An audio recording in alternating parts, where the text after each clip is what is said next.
കോട്ടയത്തെ നവജാത ശിശുക്കളുടെ വിൽപ്പനയിൽ നിർണായക കണ്ടെത്തലുമായി പോലീസ് കുട്ടികളെ വിൽപ്പന നടത്തിയതായി കണ്ടെത്തി. പ്രതികളുടെ ചോദ്യം ചെയ്യലിൽ കൂടുതൽ കേസുകൾ കണ്ടെത്തിയതായി അന്വേഷണ സംഘം. ഇക്കാര്യത്തിൽ പുതിയ കേസ് രജിസ്റ്റർ ചെയ്യും. ഷിനോജ് എസ് ടി ചേരുന്നുണ്ട്. ഷിനോജ്, നവജാത ശിശുക്കളെ വിറ്റു എന്ന മാതൃഭൂമി ന്യൂസിന്റെ ഈ വാർത്തയിൽ ഷിനോജ് ബ്രേക്ക് ചെയ്ത ആ വാർത്തയിൽ ഇപ്പോൾ അപ്ഡേറ്റ് ഉണ്ടാകുന്നു. എന്താണ് പുതിയ നടപടിക്രമങ്ങൾ?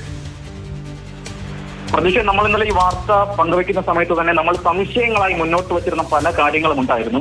പ്രത്യേകിച്ച് കുട്ടികളെ ഇവിടെ വിറ്റിട്ടുണ്ടോ, എത്രത്തോളം കുട്ടികളെ അവിടെ വിറ്റിട്ടുണ്ടോ തുടങ്ങിയ പല കാര്യങ്ങളും സംശയങ്ങളായി നമ്മൾ ഇന്നലെ തന്നെ പങ്കുവച്ചതാണ്. പക്ഷെ അതെല്ലാം തന്നെ യാഥാർത്ഥ്യമാണ് എന്നതാണ് പോലീസ് നൽകുന്ന വിവരമെന്ന് പറയുന്നത്. അവിടെ കുട്ടികളെ കോട്ടയം തീക്കോയി കേന്ദ്രീകരിച്ച് ഈ സംഘം കുട്ടികളെ വിറ്റിരുന്നു എന്ന് പോലീസ് സ്ഥിരീകരിക്കുകയാണ്. കോട്ടയം ജില്ലാ പോലീസ് മേധാവി അല്പസമയം മുൻപ് മാധ്യമങ്ങളെ കണ്ട സമയത്താണ് ഇതുമായി ബന്ധപ്പെട്ട സ്ഥിരീകരണം നടത്തിയിരിക്കുന്നത്. ഒരു 6 മാസം അകത്താണ്, 6 മാസത്തിനുള്ളിലാണ് ഇത്തരത്തിൽ ഒരു കുട്ടിയെ ഈ സംഘം വിറ്റതായി പോലീസ് ഇപ്പോൾ കണ്ടെത്തിയിരിക്കുന്നത്. ഈ എണ്ണം എന്ന് പറയുന്നത് പോലീസിന്റെ ഇപ്പോഴത്തെ ഒരു കണക്കാണ്. കൂടുതൽ ചോദ്യം ചെയ്യൽ, കൂടുതൽ അന്വേഷണം നടന്നാൽ മാത്രമേ അതിന്റെ വ്യാപ്തി എത്രത്തോളം ഉണ്ട് എന്ന് സംബന്ധിച്ച് പോലീസിന് കൂടുതൽ ആളുകളിലേക്ക് അന്വേഷണം പോകുമോ? ഇപ്പോൾ ഈ വിറ്റു എന്ന് പറയുമ്പോൾ അവരെയൊക്കെ ഇനി കണ്ടെത്തേണ്ടേ? തീർച്ചയായും ആർക്കാണ് വിറ്റത്, ഏത് സമയത്താണ് വിറ്റത്, എവിടെയൊക്കെ വച്ചാണ് വിറ്റത് തുടങ്ങിയ കാര്യങ്ങൾക്കൊക്കെ തന്നെ പോലീസിന് ഇനി കണ്ടെത്തേണ്ടതായിട്ടുണ്ട്. പ്രത്യേകിച്ച് കേരളത്തിനകത്ത് മാത്രമാണ് ഇത്തരത്തിൽ വിൽപ്പന നടന്നിരിക്കുന്നത്.